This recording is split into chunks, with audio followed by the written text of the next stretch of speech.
तो hello everyone, welcome back to our channel this Shiv Shukla and you are watching Scope Education. तो आज के इस वीडियो में हम लोग पढ़ने वाले हैं क्वांटम मैकेनिक्स के बारे में। तो ये वीडियो बेसिकली उन लोगों के लिए है जो लोग बीटेक फर्स्ट ईयर में है या बीएससी में फर्स्ट ईयर में है। अगर आपके सिलेबस में क्वांटम मैकेनिक्स नाम का चैप्टर है तो आप इसको यहाँ से कंप्लीट कर सकते हैं। बेसिकली बीएससी वालों में ज्यादा डीप में है ये चैप्टर, तो मैंने उतना डीप नहीं पढ़ाया है। ये ओरिएंटेड है ये वीडियो अकॉर्डिंग टू बीटेक का सिलेबस, तो आप लोग सिलेबस के अकॉर्डिंग देख सकते हैं जो जो टॉपिक्स मैंने कवर किए हैं। और जो टॉपिक्स अगर मैंने नहीं कवर किए हैं जो इस वीडियो में नहीं है तो वो आप अनदर यूट्यूब चैनल से देख सकते हैं। तो आज हम लोग पढ़ेंगे क्वांटम मैकेनिक्स के बारे में। ये एक बहुत ही ज्यादा इंपॉर्टेंट चैप्टर है, तो प्लीज इसको ध्यान से समझिएगा क्योंकि ये इससे कई बार क्वेश्चन आते हैं सेमेस्टर एग्जाम्स में। तो शुरू करते हैं अपने वीडियो को। सबसे पहले आज हम लोग कौन कौन से टॉपिक डिस्कस करेंगे वो देख लेते हैं। सबसे पहले हम लोग पढ़ेंगे origin of quantum mechanics. Quantum mechanics का ओरिजिन कैसे हुआ, डी ब्रॉगली कॉन्सेप्ट, ये आपने 10th में पढ़ रखा होगा। नील बोर कॉन्सेप्ट, ये भी आपने पढ़ रखा है 11th में। Wave packet and wave function, ये एक नया टॉपिक है जो आज हम समझेंगे और ये बहुत ही ज्यादा इंपॉर्टेंट है। सिमिलरली स्क्रोडिंगर इक्वेशन बहुत ही इजी टॉपिक है, सिर्फ आपको इसमें थ्योरम्स याद रखनी है और कुछ भी नहीं याद रखना है। दो डिपेंडेंट और एक इंडिपेंडेंट इक्वेशन यहाँ पे सिखाई जाएगी। और क्वांटम मोशन नाम का ये जो टॉपिक है इसको हम नेक्स्ट लेक्चर में कवर करेंगे, इस लेक्चर में हम कवर नहीं करेंगे क्योंकि ये खुद में काफी बड़ा टॉपिक है। अराउंड इसको ही एक्सप्लेन करने में 30 to 35 मिनट्स लग जाएंगे। तो चलिए शुरू करते हैं। सबसे पहले हम लोग देखेंगे क्लासिकल मैकेनिक्स जो हमने अभी तक पढ़ी 11th में, उसमें और जो हमारी क्वांटम मैकेनिक्स है जो ये चैप्टर है इसमें डिफरेंसेस क्या है। तो आपको ये डिफरेंसेस जरूर आ सकते हैं 2.5 मार्क्स के उसमें या फिर 1 मार्क के क्वेश्चन में। क्लासिकल मैकेनिक्स का डिफरेंस देखते हैं। Deals with microscopic. माइक्रोस्कोपिक का मतलब होता है जिन ऑब्जेक्ट्स को हम अपनी आंखों से देख सकते हैं। फॉर एग्जांपल ये पेन है, आप इसको देख पा रहे हैं तो ये एक माइक्रोस्कोपिक ऑब्जेक्ट है। सिमिलरली जो क्वांटम मैकेनिक्स है वो डील करती है माइक्रोस्कोपिक स्कोपिक ऑब्जेक्ट से। माइक्रोस्कोपिक मतलब बहुत ही स्मॉल, जिनको हम नेक्ड आई से नहीं देख सकते। फॉर एग्जांपल इलेक्ट्रॉन एटम हो गया, तो यहाँ पे लिखा हुआ है like particles like electron atom, और यहाँ पे ऑब्जेक्ट्स लाइक कार। ठीक है। सेकंड इसमें आता है describes motion using Newton's laws of motion. ये न्यूटन्स लॉज ऑफ मोशन को जो क्लासिकल मैकेनिक्स है वो फॉलो करती है, और जो क्वांटम मैकेनिक्स है वो न्यूटन्स लॉज ऑफ मोशन पे नहीं बेस्ड है। ये बेस्ड है वेव पार्टिकल डुअलिटी पे। ये आपने पढ़ा होगा, लाइट का जो होता है वो दो नेचर होता है, एक होता है पार्टिकल नेचर, एक होता है वेव नेचर। अभी मैं बताऊंगा कि वो कैसे होता है और क्या होता है पार्टिकल नेचर और क्या होता है वेव नेचर। सिमिलरली आपने अनसर्टेनिटी प्रिंसिपल पढ़ा होगा, हाइजेनबर्ग अनसर्टेनिटी प्रिंसिपल, कि पोजीशन और मोमेंटम ऑफ अ पार्टिकल एक टाइम पे हम नहीं बता सकते। मतलब फॉर एग्जांपल अगर ये एक पार्टिकल है तो इसका मैं पोजीशन बता सकता हूँ एक टाइम पे या फिर मोमेंटम बता सकता हूँ, दोनों मैं चीजें एक साथ नहीं बता सकता। ये होता है हमारा uncertainty principle. Similarly physical quantities like position and velocity, देखो यहाँ पे लिखा हुआ है आर सर्टेन एंड मेजरेबल। मतलब इसमें सर्टेन होता है और अनसर्टेन नहीं होता है, कि मतलब परफेक्ट हम बता सकते हैं कि जब पोजीशन होगी किसी पार्टिकल की तब उस समय उसकी वेलोसिटी क्या होगी, एक्सेलरेशन क्या होगा। यहाँ पे हम नहीं बता सकते हैं कि उसकी वेलोसिटी क्या होगी, हम सिर्फ प्रोबेबिलिटी हम गेस कर सकते हैं कि इस टाइम पर जो इलेक्ट्रॉन होगा ये इस ऑर्बिट में होगा, इस टाइम पर इलेक्ट्रॉन इस ऑर्बिट में होगा। जरूरी नहीं है 100% की वो इलेक्ट्रॉन जो है वो फोर्थ ऑर्बिट में ही हो या थर्ड ऑर्बिट में हो। तभी यहाँ पे लिखा है not exact, only probabilities can be detected. Similarly quantum mechanics ने बोला, क्लासिकल मैकेनिक्स ने बोला था कि जो एनर्जी है वो कॉन्टिन्यूअस है। अगर आपके एग्जाम में आता है कि लाइक लिमिटेशंस या ड्रॉबैक्स लिखने क्लासिकल मैकेनिक्स के, तो आप ये लिख सकते हैं कि ये इतने 4 पॉइंट लिख देंगे आपको फुल मार्क्स मिल जाएंगे। और अगर डिफरेंस आता है तो आप ये दोनों लिख सकते हैं। इन्होंने बोला था ये वाला पॉइंट जरूर से जरूर लिखिएगा, इसमें अंडरलाइन कर दीजिएगा इसको कि एनर्जी इज कॉन्टिन्यूअस, ये क्लासिकल मैकेनिक्स ने कहा था। तो चलिए अब हम लोग आगे देख लेते हैं। इस स्लाइड के अगर आपको नोट्स चाहिए तो आप नोट्स कमेंट कर दीजिएगा, मैं इस स्लाइड्स के नोट्स आपको प्रोवाइड करा दूंगा। और आप चाहें तो साथ साथ मेरे नोट्स भी लिख सकते हैं क्योंकि यही इंपॉर्टेंट पॉइंट्स है बेसिकली जो हमको पढ़ने हैं। अब हम लोग देखते हैं ओरिजिन ऑफ क्वांटम मैकेनिक्स की, मतलब क्वांटम मैकेनिक्स का ओरिजिन कहाँ से हुआ। तो आ सकता है कि ओरिजिन कहाँ से हुआ क्वांटम मैकेनिक्स का, तो क्लासिकल मैकेनिक्स जो फेल हो गई तब हमारा क्वांटम मैकेनिक्स का ओरिजिन हुआ। और क्लासिकल मैकेनिक्स मेनली जो है, कई सारे वो एक्सपेरिमेंट नहीं बता पाए, लेकिन मेनली आपको 3 एक्सपेरिमेंट लिखने हैं और आप इनको एक्सप्लेन भी कर सकते हैं। पहला एक्सपेरिमेंट है ब्लैक बॉडी रेडिएशन, दूसरा एक्सपेरिमेंट है फोटो इलेक्ट्रिक इफेक्ट, तीसरा एक्सपेरिमेंट है atomic structure. Black body radiation में देखिए मैंने सन लिखा हुआ है, यहाँ पे सन है एग्जांपल ब्लैक बॉडी रेडिएशन का। ब्लैक बॉडी रेडिएशन बॉडीज ऐसी बॉडीज होती हैं जो हर टाइप की रेडिएशन को एमिट कर लेती हैं या हर टाइप की रेडिएशन को एब्जॉर्ब कर सकती है। तो ये आप खुद से बना के लिख सकते हैं एक लाइन में, तो आपको फुल मार्क्स मिल जाएंगे। फोटो इलेक्ट्रिक इफेक्ट हमने पढ़ रखा है कि अगर कोई मेटल की प्लेट है फॉर एग्जांपल, उस पे इलेक्ट्रॉन स्ट्राइक कर रहा है किसी सर्टेन फ्रीक्वेंसी का या किसी सर्टेन वेवलेंथ का, तो इलेक्ट्रॉन उससे इजेक्ट कर जाएगा उस मेटल की प्लेट से। इसी को फिनोमेनन को आइंस्टीन ने नाम दिया था, क्या दिया था, फोटो इलेक्ट्रिक इफेक्ट नाम दिया था। और एटॉमिक स्ट्रक्चर का मतलब एटम का स्ट्रक्चर नहीं बता पाया था क्लासिकल मैकेनिक्स की, एटम में इलेक्ट्रॉन प्रोटॉन्स होते हैं, वो कैसे रिवॉल्व करते हैं, न्यूक्लियस कहाँ पे होता है एंड ऑल दैट। अभी आपने 9th में पढ़ा होगा एक अलग से चैप्टर एटॉमिक स्ट्रक्चर। अब आते हैं हम लोग अपने मोस्ट इंपॉर्टेंट टॉपिक की तरफ, जो कि है हमारा मैटर वेव्स। तो यहाँ से बेसिकली हमारा चैप्टर शुरू होता है, वो तो हमारा बिल्कुल बेसिक बेसिक इंट्रोडक्शन था। तो सबसे पहले हम मैटर वेव्स को डिस्कस करेंगे कि मैटर वेव्स क्या होती हैं and what is de Broglie hypothesis. तो सबसे पहले अगर matter waves for example long answer में आता है तो आपको ये तीनों पॉइंट्स लिखने, नहीं तो सिर्फ आपको सिर्फ मैटर वेव्स की प्रॉपर्टीज लिखनी है जो अभी आगे आ जाएंगी। सबसे पहले डी ब्रॉगली हाइपोथेसिस, मतलब डी ब्रॉगली ने क्या हाइपोथेसिस रखी थी। हाइपोथेसिस का मतलब उन्होंने ऐसा सोचा था कि ऐसा हो सकता है, बट 100% जरूरी नहीं है कि उनके जो सारे उन्होंने जो सोचा था कि ऐसा हो जाएगा वो सही हो। तो फर्स्ट हाइपोथेसिस है उनकी कि all material particles for example जैसे कि ये पेन, तो ये क्या है, एक मटेरियल पार्टिकल है इन मोशन। अगर मोशन में है तो इनमें वेव करेक्टर होगा, मतलब अगर ये पेन जो है ये मूव कर रहा है ऐसे ऐसे, तो इसमें इस ये से एक वेव एसोसिएटेड होगी। अब आप इस वेव को तो देख नहीं पा रहे होंगे, तो यहाँ पे अभी आगे लिखा हुआ है waves associated with matter is called matter waves. ये लाइन आपको जरूर लिखनी है, जो भी मैटर से वेव एसोसिएटेड होती है उसको हम लोग मैटर वेव्स बोलते हैं। और ये एक इलेक्ट्रोमैग्नेटिक वेव नहीं होती है। इलेक्ट्रोमैग्नेटिक वेव क्या होती है ये अभी हम आगे नेक्स्ट स्लाइड में पढ़ रहे होंगे बहुत ही डिटेल में। I it does not depend upon the charge of matter, मतलब मैटर के चार्ज पे नहीं डिपेंड करेगी, ये चाहे पॉजिटिव चार्ज हो, चाहे नेगेटिव चार्ज हो, चाहे न्यूट्रल हो। जैसे अभी ये जो पेन है ये न्यूट्रली चार्ज है, तो इसमें जो वेव एसोसिएटेड विद मैटर होगी उसको क्या बोलेंगे, मैटर वेव। लेकिन मैटर वेव को हम लोग नेक्ड आई से नहीं देख सकते हैं, मैक्रोस्कोपिक ऑब्जेक्ट्स के लिए। और उस वेवलेंथ को कैसे दिया, डी ब्रॉगली वेवलेंथ हम लोग ये समझ लेते हैं। डी ब्रॉगली ने बोला कि जो वेवलेंथ है उसको हम लोग किससे डिनोट करेंगे, लैम्डा से डिनोट करेंगे। और स्टैंडिंग वेव्स यहाँ पे क्या, अभी मैं इसका कॉन्सेप्ट समझाऊंगा। और लैम्डा इज इक्वल्स टू जो होगा वो किसके इक्वल होगा, एच अपॉन एम वी के इक्वल होगा। तो ये जो आप देख पा रहे हैं ना ऐसे करके, ये इलेक्ट्रॉन जो है वो ऑर्बिट में रिवॉल्व कर रहा है। सिमिलरली ये जो इलेक्ट्रॉन है ये ऑर्बिट में रिवॉल्व कर रहा है, और ये न्यूक्लियस है। और न्यूक्लियस और यहाँ से जो डिस्टेंस है वो हमारा क्या है, रेडियस है। तो ये हमारा फॉर्मूला आया था basically, lambda is equals to H upon m v. और आप सबको पता है मास इनटू वेलोसिटी जो होता है वो किसका प्रोडक्ट होता है, मोमेंटम का। तो एच अपॉन पी भी हम लोग यहाँ पे एम वी की जगह लिख सकते हैं। फिर हम लोग पढ़ते हैं Planck hypothesis of black body radiation. मतलब प्लैंक ने क्या बोला था ब्लैक बॉडी रेडिएशन के लिए, जो लाइक सन, जो हर तरीके की रेडिएशन को एब्जॉर्ब कर सकते हैं या एमिट कर सकते हैं। सबसे पहले प्लैंक ने बोला, जैसे क्लासिकल मैकेनिक्स में बोला था एनर्जी कॉन्टिन्यूअस है, प्लैंक ने कहा था energy is not continuous. Energy continuous नहीं, मतलब कि एनर्जी लगातार नहीं बढ़ रही है, बट एमिटेड और absorb in small packets called quantum. अब इस लाइन को कई लोग नहीं समझ पाते हैं, तो देखिए, जैसे ये पेन है तो इस पेन का जो स्मॉलेस्ट पार्टिकल है वो है एटम। सिमिलरली जो लाइट होती है वो हमारे दो नेचर होते हैं, एक होता है वेव नेचर, एक होता है पार्टिकल नेचर। तो वेव नेचर में जो लाइट होती है, लाइट का जो स्मॉलेस्ट पार्टिकल होता है उसको हम लोग क्वांटा बोलते हैं। ये होता है क्वांटा का मीनिंग। यहाँ पे कई लोग सिर्फ ये डेफिनेशन याद कर लेते हैं लेकिन उनको एक्चुअल मतलब नहीं पता होता है।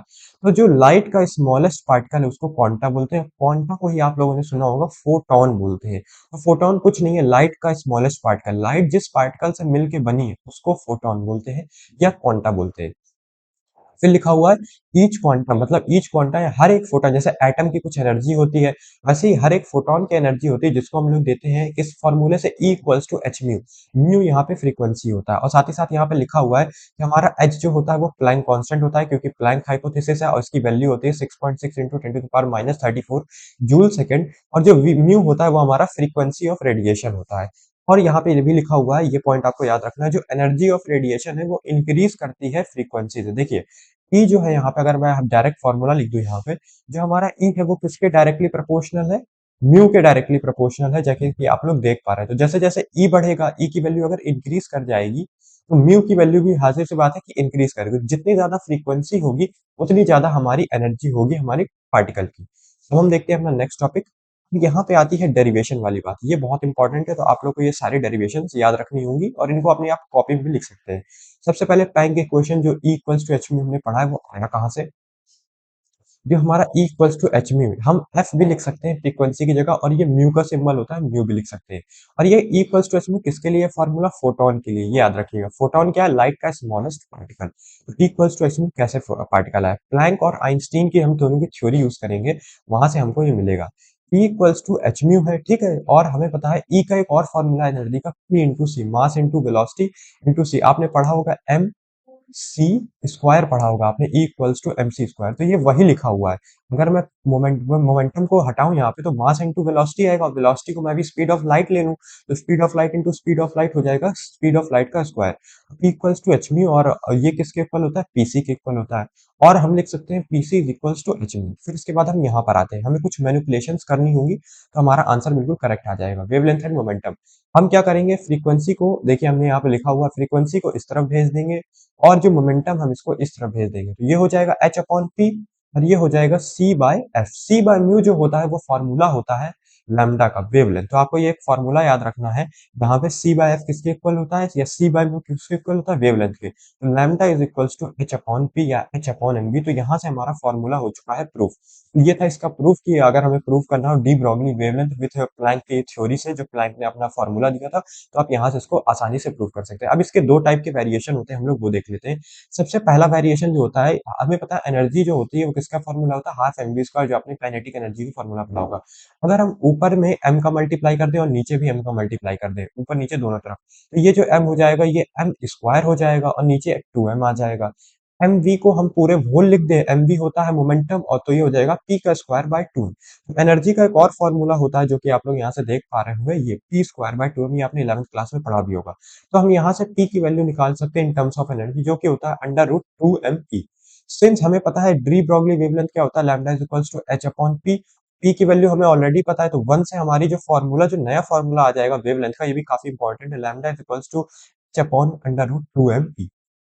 सिमिलरली अगर हमें टेम्परेचर के टर्म्स में लिखना है ये फॉर्मूला, तो हम कैसे लिख सकते हैं, हमें पता है E इक्वल्स टू ईवी होता है, बल्कि E equals to charge on particle into volt, q v होता है, ठीक है, E इक्वल्स टू क्यूवी। और यहाँ पे गिव्स, यहाँ पे क्या हमको दे देगा, लैम्डा को H अपॉन E की जगह हम EV रख देंगे, तो E into v, two n e v हमारा आंसर आ जाएगा। सिमिलरली अगर हमें इसको टेम्परेचर के टर्म्स में लिखना है, तो हम आपने पढ़ा होगा E equals to three by two k T, जहाँ पे K होता है बोल्ट्जमैन कांस्टेंट।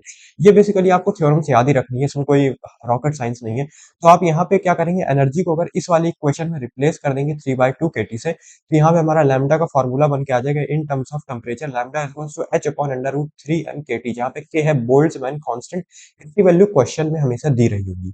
अब बात करते हैं, आगे हम लोग आते हैं डी ब्रॉगली के बारे में, हम लोग और बात करते हैं। अभी डी ब्रॉगली वेवलेंथ में हम बात करेंगे, तो डी ब्रॉगली वेवलेंथ और भी कई टाइप में दी जा सकती है, जिसमें दो बहुत इंपॉर्टेंट टाइप है, इनका में भी प्रूविंग आ सकती है। सबसे पहला जो टाइप है हमारा डी ब्रॉगली वेवलेंथ का, वो है when velocity of a particle is comparable with velocity of light. मतलब जब कोई वेलोसिटी ऑफ पार्टिकल जो है वो ऑलमोस्ट किसके इक्वल हो जाए, स्पीड ऑफ लाइट के। वैसे हमें पता है स्पीड ऑफ लाइट के इक्वल नहीं हो सकती है, कोई भी चीज इतनी तेज नहीं चल सकती है, बट ऑलमोस्ट अगर इक्वल हो जाए, कंपेयर कर दे, तो एक आइंस्टीन का रेस्ट मास का फॉर्मूला था m equals to M naught one upon under root one minus we square by C का, जहाँ पे m जो है वो रिलेटिविस्टिक मास है, रिलेटिविस्टिक जो मास मोशन में है, जो पार्टिकल मोशन में है उसका मास है। एम नॉट हमारा रेस्ट मास है, जब मास रेस्ट पे होगा तब उसका रेस्ट मास। और आपको ये भी याद रखना होगा, रेस्ट मास ऑफ फोटोन जो होता है वो जीरो होता है, वो आप कहीं पे लिख सकते हैं, rest mass of photon is zero. Similarly velocity जो है, मास वेलोसिटी हो जाएगा v, और ये c हो जाएगा स्पीड ऑफ लाइट का स्क्वायर। तो और हमें पता है lambda is equals to H upon m v होता है। तो अगर हम यहाँ पे सब्स्टिट्यूट कर दें m की जगह, हम यहाँ पे ये वाला फॉर्मूला लगाते ही आ जाएगा एम नॉट वी, यहाँ पे एम नॉट वी आना चाहिए, एम नॉट वी, और ऊपर ये चला जाएगा under root one minus we square by c square, तो ये हमारा यहाँ पे आ जाएगा फॉर्मूला। तो ये आप डेरिवेशन याद रखिएगा। सिमिलरली अगर बहुत ही स्मॉल वेलोसिटीज है, तो lambda is equals to H upon m रहेगा, क्योंकि वेलोसिटी बहुत छोटी होगी, ये बहुत बड़ा टर्म होगा, वन अपॉन इन्फिनिटी जीरो हो जाएगा, तो ये वाला टर्म हट जाएगा हमारा, क्योंकि under root of one one होता है। तो lambda is equals to H upon m, और हम v को इग्नोर कर देंगे क्योंकि v एक बहुत ही छोटी सी क्वांटिटी है मास के सामने। सिमिलरली अगर हमको D Broglie wavelength in terms of voltage देना हो, तो वोल्टेज में कैसे देंगे, जैसे हम बता चुके हैं, वी के ईवी के इक्वल होता है, तो lambda is equals to H upon under root two m eV हो जाएगा। यहाँ पे वी वेलोसिटी नहीं होता है, वोल्टेज होता है, याद रखिएगा। सिमिलरली अगर वोल्टेज का एक और फॉर्मूला होता है जो हम देख सकते हैं यहाँ पे, D Broglie wavelength for electron के लिए इन टर्म्स ऑफ वोल्टेज, जैसे आपका ये वाला फॉर्मूला आया हुआ था, तो हम हमें यहाँ पे एच की वैल्यू पता है, हमें यहाँ पे टू दिया हुआ है, हमें मास ऑफ इलेक्ट्रॉन पता है, हमें यहाँ पे चार्ज ऑफ इलेक्ट्रॉन पता है। जब हम इन सब वैल्यूज को रख के कैलकुलेट करते हैं, जो हमारा लैम्डा आता है वो आता है 12.26 अपॉन में अंडर रूट ऑफ वी आ जाएगा। तो ये हमारा होता है, और ये एंगस्ट्रॉम में रहता है, ये याद रखिएगा। तो ऐसे भी डायरेक्ट मान लीजिए सिर्फ आपको कहीं पे वोल्टेज दिया हुआ है, तो आप डायरेक्ट ये वाला फॉर्मूला लगा के वेवलेंथ निकाल सकते हैं। तो हम बात करते हैं अपने नेक्स्ट टॉपिक की, जो कि है matter waves versus electromagnetic waves, जो कि मोस्ट इंपॉर्टेंट टॉपिक है हमारा। तो हम मैटर वेव से शुरू करते हैं कि मैटर वेव्स क्या होती है। जैसे मैंने बताया कि मैटर वेव जो कि मूविंग पार्टिकल से एसोसिएटेड होती है, उन्हीं को हम मैटर वेव्स बोलते हैं, और इलेक्ट्रोमैग्नेटिक वेव्स के बारे में अब मैं आपको बताऊंगा। तो जैसा कि यहाँ पे गिवन है these waves are not associated with electric और मैग्नेटिक फील्ड। ये वेव्स एसोसिएटेड नहीं होती हैं किसी भी इलेक्ट्रिक फील्ड और मैग्नेटिक फील्ड से। सिमिलरली जो इलेक्ट्रिक मैग्नेटिक वेव्स क्या होती है, जैसे मैंने कहा था इलेक्ट्रोमैग्नेटिक वेव्स होती हैं जो इलेक्ट्रिक फील्ड और मैग्नेटिक फील्ड से एसोसिएटेड होती है। मैटर वेव्स का second definition, they are neither radiated into space, मतलब कि फॉर एग्जांपल इससे अगर मैटर वेव निकल रही है तो ना ही ये स्पेस में रेडिएट हो रही है ना ही ये एमिट कर रहा है मैटर वेव्स को। They are simply associated with moving particles, मतलब कि जैसे जैसे ये पार्टिकल आगे बढ़ रहा है तो इसके साथ साथ इसकी वेव भी आगे की तरफ बढ़ रही है। लेकिन जो इलेक्ट्रोमैग्नेटिक वेव्स है ये रेडिएटेड होती है स्पेस में और ये एमिट भी होती है। Similarly they can travel with different velocities. Matter wave जो होती है, अगर मैं इस पार्टिकल को 10 मीटर पर सेकंड से चलाऊंगा तो उसकी मैटर वेव भी इसके साथ 10 मीटर पर सेकंड चलेगी। लेकिन जो हमारी वो होती है इलेक्ट्रोमैग्नेटिक वेव्स, इनकी जो स्पीड होती है वो किसके इक्वल होती है, स्पीड ऑफ लाइट के इक्वल होती है। सिमिलरली ये बहुत इंपॉर्टेंट पॉइंट्स है, इसको आप नोट कर लीजिए। They are only produced by accelerated charge और न्यूट्रल पार्टिकल्स, मतलब कि पार्टिकल मोशन में होना चाहिए, फिर वो चार्ज हो चाहे अनचार्ज हो उससे मतलब नहीं है। अगर पार्टिकल रेस्ट पे है तो ये प्रोड्यूस नहीं करेगा मैटर वेव, जब पार्टिकल चलने लगेगा तो ये मैटर वेव प्रोड्यूस करेगा। इसमें क्या है कि ये जो है प्रोड्यूस करी जा सकती है सिर्फ और सिर्फ एक्सीलरेटेड चार्ज पार्टिकल से। जैसे कि इलेक्ट्रॉन को अगर किसी वेलोसिटी से मूव कर रहा है भी उसमें इलेक्ट्रोमैग्नेटिक वेव एसोसिएटेड होंगी, नहीं तो नहीं एसोसिएटेड होंगी। और यहाँ पे वेलोसिटी ऑफ मैटर वेव जो होता है वो डिफरेंट होता है स्पीड ऑफ लाइट से, यहाँ पे इक्वल टू होता है स्पीड ऑफ लाइट। और वेवलेंथ जो होती है मैटर वेव की डिपेंड करती है पार्टिकल पे, और जो गिवन दी जाती है lambda equals to H upon m v पे। तो इसका क्वेश्चन जरूर 100% एग्जाम में आएगा, तो आप ये पॉइंट्स बस लिख दीजिएगा, आपको फुल मार्क्स मिल जाएंगे। अब हम बात करते हैं बोहर एक्स ब्रॉगली। बोहर और ब्रॉगली इंटरप्रिटेशन, मतलब बोहर ने ब्रॉगली को सही प्रूफ किया और ब्रॉगली ने बोहर को सही प्रूफ किया। कैसे, वो हम समझते हैं। सबसे पहले हमें पढ़ना पड़ेगा बोहर क्वांटाइजेशन रूल, पढ़ना पड़ेगा हमको। तो सबसे पहले बोहर क्वांटाइजेशन रूल पढ़ेंगे, वो आपने पढ़ा होगा N V are is equals to N H upon two pi, तो हम पढ़ लेते हैं। तो ये पॉइंट्स आपको याद रखने आ सकता है ये वाला प्रूफ करने के लिए। इलेक्ट्रॉन से रिवॉल्व, इलेक्ट्रॉन जो है वो रिवॉल्व करता है इन न्यूक्लियस सिर्फ सर्टेन ऑर्बिट्स में, ये आपको पता है। ऐसा क्यों, सिर्फ सर्टेन ऑर्बिट्स में ही क्यों रिवॉल्व करता है वो हम अभी समझेंगे। एंड द एंगुलर मोमेंटम होता है एम वी और r, m we r. M v cross r आपने पढ़ा होगा और आर क्रॉस वी कई लोगों ने पढ़ा होगा। तो the angular momentum of electron is quantize, मतलब क्वांटाइज रहता है वो, जैसे कि चार्ज इज क्वांटाइज, जैसे q इक्वल्स टू एन ही होता है। यानी यहाँ पे क्या होगा, इंटीजर ही होगा, ऐसे n इक्वल्स टू 3/2 नहीं हो सकता। तो वही यहाँ पे दिया होगा, क्योंकि एम वी आर जो एन एच अपॉन टू आई पाई होता है, यहाँ पे n की वैल्यू जो है वो या तो 1 हो सकती है या 2 हो सकती है या कुछ भी हो सकती है, लेकिन इंटीजर होना चाहिए। क्वांटाइज्ड का मतलब n की वैल्यू इंटीजर होना चाहिए और कुछ नहीं। हम क्यों हमें ये पढ़ना पड़ रहा है कि बोहर ने ऐसा कहा कि सिर्फ कुछ ही ऑर्बिट्स में इलेक्ट्रॉन रिवॉल्व कर सकता है, क्योंकि जेम्स क्लर्क मैक्सवेल एक साइंटिस्ट थे, उन्होंने डिस्कवर किया था कि अगर कोई चार्ज पार्टिकल है और वो मोशन में है सर्कुलर पाथ में, तो वो अपनी एनर्जी लूज करेगा। जैसे जैसे वो एनर्जी लूज करेगा तो वो नीचे आता जाएगा, मतलब जैसे वो मान लो फिफ्थ ऑर्बिट में, फिर वो एनर्जी लूज करके फोर्थ में आएगा, फिर थर्ड में आएगा, फिर सेकंड में, फिर फर्स्ट में, और लास्ट में वो क्या करेगा, न्यूक्लियस में फॉल कर जाएगा। और अगर कोई पार्टिकल न्यूक्लियस में फॉर एग्जाम्पल फॉल कर जा रहा है तो एटम एग्जिस्ट ही नहीं करेगा एज अ होल। तो अगर एटम ही नहीं एग्जिस्ट करेगा तो हम लोग आज एग्जिस्ट नहीं कर रहे होते। तो मतलब कि फिर वो गलत हो गए, मतलब ये बोहर क्वांटाइजेशन रूल गलत हो गया। तो इन्होंने बताया कि सिर्फ कुछ ही सर्टेन ऑर्बिट्स में करता है और वहां पे वो एनर्जी रेडिएट नहीं करता है। मैक्सवेल ने कहा था अगर चार्ज पार्टिकल मूव कर रहा है तो वो एनर्जी रेडिएट कर रहा है। तो इन्होंने बताया कि जिन उसमें रेडिएट करेगा तो हम उसको कंसीडर नहीं करेंगे, हम सिर्फ उनको कंसीडर करेंगे जिनमें वो रिवॉल्व कर रहा है और एनर्जी रेडिएट नहीं कर रहा है। सिर्फ उसी में इलेक्ट्रॉन पाया जाएगा और कहीं नहीं पाया जाएगा। जैसे हम ऐसे नहीं कह सकते कि 1.1 ऑर्बिट में इलेक्ट्रॉन होगा, नहीं हो सकता। अब इलेक्ट्रॉन या सिर्फ 1 ऑर्बिट में होगा या 2 ऑर्बिट में होगा, इसके बीच में नहीं हो सकता इलेक्ट्रॉन। तो यहाँ पे लिखा हुआ है मैक्सवेल के बारे में, आपको थ्योरी जरूर लिखनी है, बहुत इंपॉर्टेंट पॉइंट है। फिर बोहर ने बताया कि ऐसा इसलिए नहीं होता है क्योंकि इलेक्ट्रॉन जिन ऑर्बिट में रिवॉल्व करते हैं वो एनर्जी रेडिएट ही नहीं करते हैं, तो इस वजह से वो कभी फॉल ही नहीं करेगा और एटम एग्जिस्ट करता है एज अ होल। और यहाँ पे एक और पॉइंट है, इलेक्ट्रॉन एमिट्स और एब्जॉर्ब्स एनर्जी, या तो इलेक्ट्रॉन एमिट कर सकता है एनर्जी या एब्जॉर्ब कर सकता है while jumping between two allowed orbit. जैसे उसको 1 से 2 में जाना है तो एनर्जी क्या करेगा, ले लेगा, और अगर उसको 2 से 1 में आना है तो एनर्जी वो है एब्जॉर्ब, वो क्या बोलते हैं, छोड़ देगा एनर्जी। सिमिलरली अब हम यहाँ पे बात करते हैं इंटरप्रिटेशन की, मतलब जो M we are is equal to N H upon two pi और lambda is equal to H upon M, वो एक दूसरे से कनेक्टेड कैसे हैं। हमें पता है कि lambda is equals to H upon n v होता है, जो डी ब्रॉगली ने वेवलेंथ बताई थी। मोमेंटम ऑफ इलेक्ट्रॉन यहाँ पे एनवी होता है। सिमिलरली डी ब्रॉगली वेवलेंथ को lambda square h upon m v लिख सकते हैं, यहाँ पे एच अपॉन पी लिखा था। जो बोहर ने बोला था m we are is equals to N H upon, यहाँ पे टू पाई आएगा तो यहाँ पे आप लोग टू पाई लिख सकते हैं। M we are is equals to N H upon two pi. फिर इसके बाद हम लोग यहाँ पे कुछ चेंजमेंट कर देंगे, एक सेकंड में अपना पेन का ये चेंज कर दूं design. So M we are is equals to N H upon two pi, ठीक है। और 2 पाई आर एन जो होता है वो एन लैम्डा के इक्वल होता है। ये किसने दिया था? डी ब्रॉगली ने दिया हुआ था। 2 पाई आर जो होता है एन लैम्डा के इक्वल होता है। ये मतलब ये फॉर्मूला आया कहाँ से? जैसे ये इलेक्ट्रॉन है, तो इसमें जो ये इसका सरकमफेरेंस है, जो इसका सरकमफेरेंस है इस इलेक्ट्रॉन का, वो किसके इक्वल होगा? एन टाइम्स ऑफ लैम्डा के इक्वल होगा। 2 pi R equals to M lambda, हमें पता है M B R equals to N H upon 2 pi. तो 2 पाई और यहाँ पे चला जाएगा एन लैम्डा बाय 2, तो यहाँ से हमारी जो इक्वेशन आएगी lambda is equals to H upon m. ये आप खुद से करके देख सकते हैं, बहुत ईजी है, आप आराम से कर सकते हैं। हम लैम्डा यहाँ पे दिया हुआ है, एन एच अपॉन 2 पाई यहाँ पे दिया हुआ है, यहाँ पे एम वी आर दिया हुआ है, तो यहाँ पे एम वी ऑलरेडी हमें पता है, तो हम एम वी की जगह n H upon 2 pi r रख देंगे, तो 2 पाई इधर चला जाएगा, तो यहाँ पे आ जाएगा एन लैम्डा। तो हम इसको प्रूव कर सकते हैं कि ये दोनों जो फॉर्मूलाज हैं वो एक दूसरे से कनेक्टेड है। सिमिलरली अब हम बात करते हैं अपने नेक्स्ट टॉपिक की तरफ, जो कि है वेव। ये बहुत इंपॉर्टेंट टॉपिक है, तो इसको प्लीज एंड तक जरूर देखिएगा। तो सबसे पहले हम बात करते हैं वेव पैकेट के बारे में कि एक वेव पैकेट क्या होता है। ये डेफिनेशन है, ये आपको याद ही रखनी पड़ेगी और कोई ऑप्शन नहीं है। व्हेन प्लेन वेव्स, जब प्लेन वेव्स और डिफरेंट वेवलेंथ, ये आपको जरूर लिखना है, जब कई सारी प्लेन वेव्स जो होती हैं जो कि अलग अलग वेवलेंथ की हो, एक ही डायरेक्शन में चल रही होती है straight line through dispersive medium. Dispersive medium का जो मतलब फॉर एग्जांपल यहाँ पे वैक्यूम हो, उसको मान सकते हैं dispersive medium. Successive group of waves are produced, these groups are called wave packets. यहाँ पे वेव पैकेट्स नहीं होगा, वेव पैकेट्स होगा। मतलब जब कई सारी वेव एक ही डायरेक्शन में चल रही होती है, तो उनका जो हम कलेक्शन को बोलते हैं वेव पैकेट।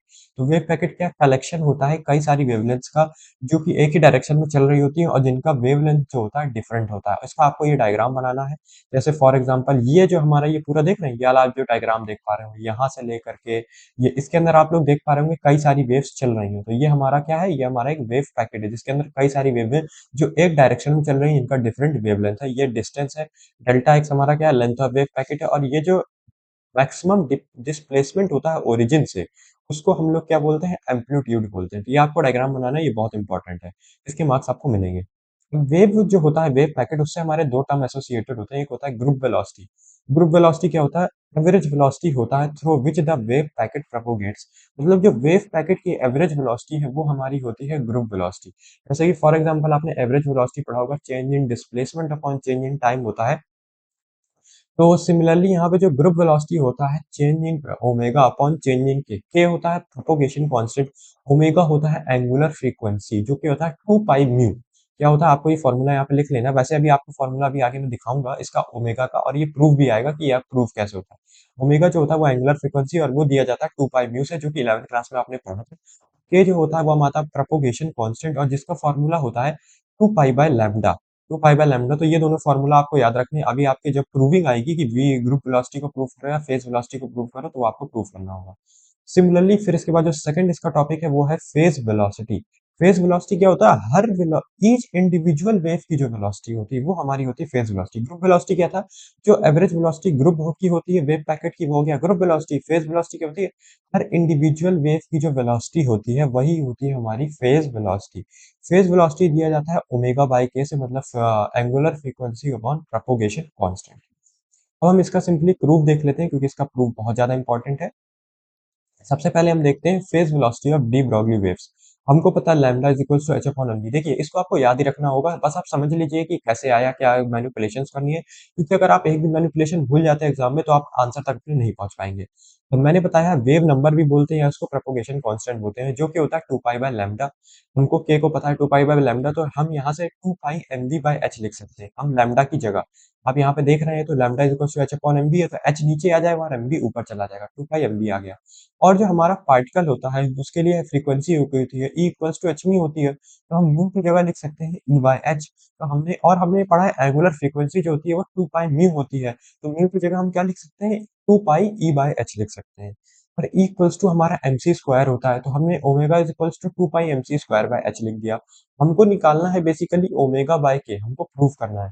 तो 2 pi M C square by H into के हमको पता है ऑलरेडी, हमने यहाँ से निकाल ही लिया है। तो हम इसको यहाँ से एच और यहाँ से h कट जाएगा। सिमिलरली 2 पाई यहाँ से कट जाएगा और यहाँ से 2 पाई कट जाएगा, और m कट जाएगा, तो Vp is equals to C square by V आ जाएगा। ये बहुत इंपॉर्टेंट रिलेशन है phase velocity of de Broglie waves. Vp जो होता है फेज वेलोसिटी किसके इक्वल होता है? सी स्क्वायर बाय वी के इक्वल। वी यहाँ पे क्या होती है? ग्रुप वेलोसिटी होती है, और यहाँ पे p जो होता है वो पार्टिकल वेलोसिटी भी होती है, या फेज वेलोसिटी बोलते हैं।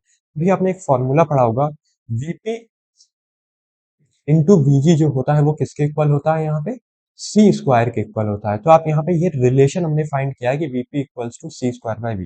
अब यहाँ पे इसके दो केसेस बन जाते हैं, क्योंकि हमें पता है कि वेलोसिटी जो होती है हमेशा सी से कम होती है, और डी ब्रॉगली वेव्स कह रही है कि जो पार्टिकल की वेलोसिटी है वो ग्रेटर देन सी होगा, जो कि एक्सेप्टेबल नहीं है। तो इस वजह से हमने माना कि ये जो है वीपी इंटू वीजी जो होगा सी स्क्वायर, हम इस फॉर्मेट में लिखेंगे।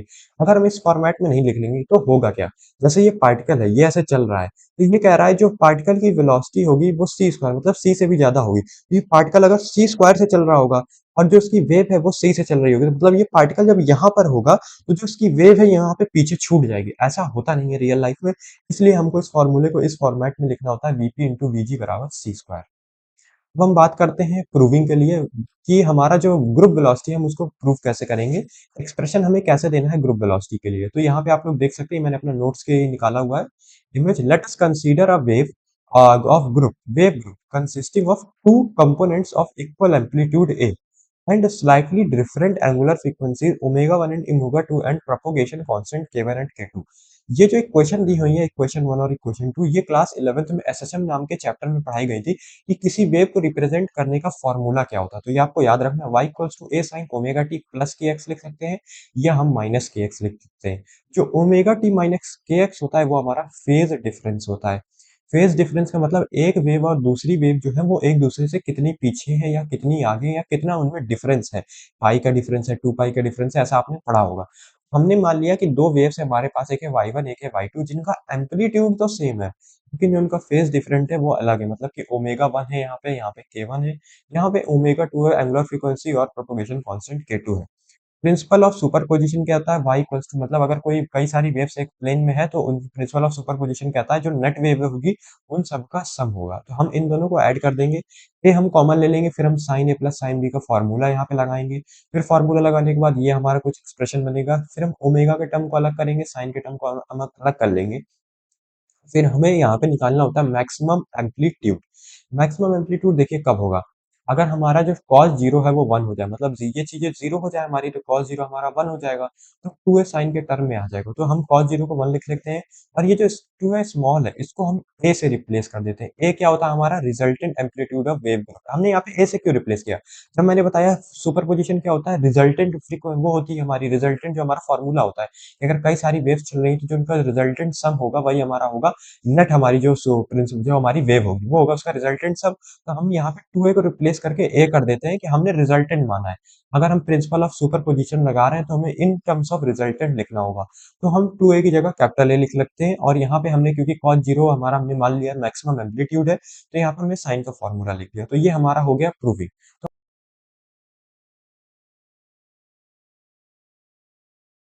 और ये प्रूविंग जो है पूरा रट्टाफिकेशन है, इसमें कुछ समझने वाली उतनी ज्यादा कोई बात नहीं है।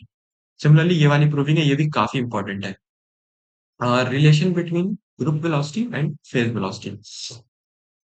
हमें पता है ग्रुप वेलोसिटी होता है डी ओमेगा बाय डी के, और डी बाय डी के टाइम्स ऑफ वीपी। ओमेगा हमको पता है एक फॉर्मूला होता है ओमेगा का, के टाइम्स ऑफ वीपी। अब ये कहाँ से आया आप लोग सोच रहे होंगे, अभी आपने थोड़ी देर पहले पढ़ा था जो पार्टिकल की वेलोसिटी होती है, फेज वेलोसिटी होती है, वो किसके इक्वल होती है, ओमेगा बाय के इक्वल होती है। तो अगर मैं के को इधर भेज दूं तो मुझे ओमेगा की वैल्यू मिल जाएगी, तो बस सिंपली मैंने ओमेगा को यहाँ पे रिप्लेस कर दिया है। फिर मैं डिफरेंशिएशन करूंगा, first function into differentiation of second function plus second function into differentiation of first function. तो वीपी बाहर आ जाएगा, डीके बाय डीके वन हो जाएगा, तो v g equals to v p plus k d v p by d k, क्योंकि के रिस्पेक्ट में मैं वीपी को डिफरेंशिएट नहीं कर सकता हूँ इस वजह से। अब सिंपली सिंपली मैं क्या करूंगा, डी इक्वल मुझे के की ऑलरेडी एक फॉर्मूला पता है जो कि क्या होता है, टू पाई बाय लैम्डा, और के को मैंने टू पाई बाय लैम्डा यहाँ पे भी लिख दिया। फिर इसके बाद टू पाई जो होता है वो मेरा कांस्टेंट होता है, तो ये यहाँ पे नीचे आ जाएगा, टू पाई से टू पाई जो है वो मेरा कट जाएगा, तो यहाँ पे मुझे बचेगा वन लैम्डा, और यहाँ पे बचेगा D VP upon one by lambda. ठीक है, फिर मैं इधर जाऊंगा तो वन बाय लैम्डा जो है इसको मैं लिख सकता हूँ minus lambda, v g is equals to v p minus lambda d v p by lambda. क्योंकि ये लैम्डा वन बाय लैम्डा जो है इसको मैं माइनस लैम्डा लिख सकता हूँ, ये आपने मैथमेटिक्स में ऑलरेडी पढ़ रखा होगा। सिमिलरली अब यहाँ पे हमारा ये जो हमारा रिलेशन आया यही हमारा मेनली रिलेशन था। अब यहाँ से हम दो केसेस इसके डिराइव करते हैं कि एक डिस्पर्सिव मीडियम, एक non dispersive medium. Non dispersive medium क्या होगा, सच एज एम्प्टी स्पेस। तो मैंने अभी आपको पीछे बताया था, जहां तक मुझे लग रहा है डिस्पर्सिव मीडियम वहां पे एम्प्टी स्पेस बताया था वो गलत है। आपको याद रखना है कि नॉन डिस्पर्सिव मीडियम का एग्जाम्पल होता है empty space, vacuum. Omega by के यहाँ पे कांस्टेंट होता है, तो यहाँ पे क्या होगा, वीपी कांस्टेंट होगा, क्योंकि ओमेगा बाय के किसका फॉर्मूला होता है, वीपी का होता है, तो d v p by d lambda zero होगा। तो नॉन डिस्पर्सिव मीडियम में वीजी जो होती है वो वीपी के इक्वल होता है, ग्रुप वेलोसिटी और पार्टिकल वेलोसिटी बराबर होते हैं।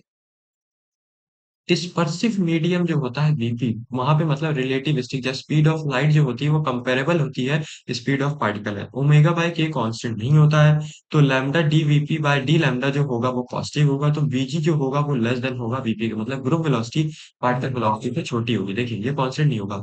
वीजी मान लीजिए 3 है, इसकी वैल्यू कितनी है, 1 है, तो 3 माइनस 1 कितना होगा, 2 होगा, तो 2 हमेशा हमें पता है 3 से तो छोटा होता है, तो वीजी किसके लेस देन होगा, वीजी लेस देन वीपी हो जाएगा इस टर्म को अगर हम 1 मान ले रहे हैं तो, या इस टर्म की कुछ भी वैल्यू दी होगी, तभी यहाँ पे लिखा है कि डिस्पर्सिव मीडियम के केस में ग्रुप वेलोसिटी जो होती है वो पार्टिकल वेलोसिटी से कम होती है। अब हम बात करते हैं अपने बहुत ही कॉम्प्लेक्स टॉपिक के बारे में, जो कि है वेव फंक्शन। ये वेव फंक्शन काफी इंपॉर्टेंट टॉपिक है, कई लोगों को समझ में नहीं आता, तो हम इसको समझेंगे। इसको डिनोट किससे करते हैं, साई से। आपको एक डेफिनेशन याद रखनी होगी सबसे पहले। It is a mathematical expression. Wave function क्या है, मैथमेटिकल एक्सप्रेशन हो, जो कि क्वांटम स्टेट को बताता है किसी भी पार्टिकल का, such as electron. Quantum state क्या होता है, पोजीशन फाइंड करना किसी भी पार्टिकल की with respect to a given time. जैसे फॉर एग्जांपल कोई इलेक्ट्रॉन है, अब मुझे इसकी पोजीशन बतानी है टाइम टी पर, तो जब मैं इसकी पोजीशन बताऊंगा किसी भी गिवन टाइम टी पर, तो वही मेरा होता है क्वांटम स्टेट, मतलब मैं इस पार्टिकल की क्वांटम स्टेट बता रहा हूं। हम कुछ स्लाइड्स देख लेते हैं सबसे पहले। बोहर इंटरप्रिटेशन जो हम अभी पहले पढ़ चुके हैं, उन्होंने बोहर ने क्या बताया कि हर पार्टिकल को हम वेव फंक्शन में रिप्रेजेंट करते हैं। मतलब जैसे इलेक्ट्रॉन है, तो मैं इलेक्ट्रॉन के बारे में आपको क्या बताऊंगा कि इलेक्ट्रॉन 2:10 पे थर्ड ऑर्बिट पे था, तो मैं उसकी क्वांटम स्टेट बता रहा हूँ, और क्वांटम स्टेट जब हम बताते हैं तो उसको हम क्या बोलते हैं, वेव फंक्शन बोलते हैं, तो मैं इलेक्ट्रॉन का वेव फंक्शन बता रहा हूँ। तो हर पार्टिकल को हम लोग उसके वेव फंक्शन से रिप्रेजेंट कर सकते हैं, जिसमें हमको उसकी पोजीशन बतानी होती है और टाइम बतानी होता है, ठीक है। It is a complex function. आपने कॉम्प्लेक्स नंबर्स पढ़ा होगा, तो ये कॉम्प्लेक्स फंक्शन होता है, और आपको इसके आगे पढ़ने की जरूरत नहीं, ना ही आपको ये डायग्राम की जरूरत है। अगर आप चाहें तो इसको याद रख सकते हैं, आप बना सकते हैं, अगर आप फॉर एग्जाम्पल कभी ये क्वेश्चन में आंसर भूल गए। जो साइन स्क्वायर होता है वो क्या बताता है, square of the wave function. Psi का हम स्क्वायर कर देंगे, साइन स्क्वायर हो जाएगा, ऐसी कोई बड़ी बात नहीं है। लेकिन जो साइन स्क्वायर को बोलते हैं, साइन स्क्वायर की डेफिनेशन आपको याद रखनी है। It is the probability of finding the particle with in a small volume of space. मतलब कि फॉर एग्जाम्पल जैसे कि ये मेरा एटम है, मान लीजिए इलेक्ट्रॉन यहाँ पे है, तो जो साइन स्क्वायर होगा वो बताएगा कि मेरा जो एटम इलेक्ट्रॉन है वो यहाँ पे इतने वॉल्यूम और स्पेस में एग्जिस्ट कर रहा है कि नहीं कर रहा है। वही होता है साइन स्क्वायर। साइन स्क्वायर एक फॉर्मूला है जिससे हम किसी भी पार्टिकल का जो है प्रोबेबिलिटी फाइंड कर सकते हैं किसी भी स्मॉल वॉल्यूम ऑफ स्पेस। अब हम देखते हैं स्मॉल वॉल्यूम ऑफ स्पेस के बारे में। जो स्मॉल वॉल्यूम हमने लिया है, फॉर एग्जांपल ये, अब ऐसा तो है नहीं सिर्फ सर्कुलर ही होगा, हो सकता है वो क्यूबॉइड हो, तो डी टाउ, हम वॉल्यूम को किससे यहाँ पे डिनोट करते हैं, डी टाउ से, वो होता है d x into d y into d z. अभी जब आप पढ़ेंगे वो क्या बोलते हैं इंटीग्रेशन, या आप डिफरेंशियल कैलकुलस 2 पढ़ेंगे, तो वहां पे आप पढ़ेंगे कि वॉल्यूम कैसे हम फाइंड करते हैं किसी भी चीज का, या आपने डीएक्स डी वाई जेड, या आपने जरूर पढ़ा होगा फिजिक्स में। इस साइन स्टार साइन डीटा, अब ये साइन स्टार साइन डीटा क्या होता है, आप लोगों ने पढ़ा होता है उसमें क्लास 11th में z इंटू जेड बार, जो कॉम्प्लेक्स नंबर होता है और उसका कंजुगेट जो होता है z इंटू जेड बार, किसके इक्वल होता है, मॉड जेड स्क्वायर के। ये फॉर्मूला होता है कॉम्प्लेक्स नंबर, ठीक है, मॉड जेड स्क्वायर। तो यहाँ पे जो मॉड जेड, यहाँ पे मान लीजिए, तो मॉड जेड स्क्वायर किसके इक्वल होगा, जेड इंटू जेड बार के, और मैं जेड बार को जेड स्टार भी लिख सकता हूँ। तो यही लिखा हुआ है कि जो मॉड साइन स्क्वायर होता है वो किसके इक्वल होता है, साइन स्टार इंटू साइन, या आप साइन पे बाल लगा सकते हैं, इंटू साइन लिख सकते हैं। तो ये कोई भी रॉकेट साइंस नहीं है, और इसको जो मैंने बता चुका हूँ कि मॉड साइन स्क्वायर क्या होता है, प्रोबेबिलिटी डेंसिटी होता है, मतलब probability of finding N particle in a small volume of space. तो ये कुछ नहीं है, ये 11th क्लास के कॉन्सेप्ट से आया है, साइन स्टार इंटू साइन। अब आपको पता था अगर z मान लीजिए a प्लस आयोटा भी है, तो उसका कॉन्जुगेट क्या होगा, a माइनस आयोटा भी। तो देखिए वही लिखा हुआ है कि अगर साइन जो हमारा वेव फंक्शन है वो a प्लस आयोटा भी है,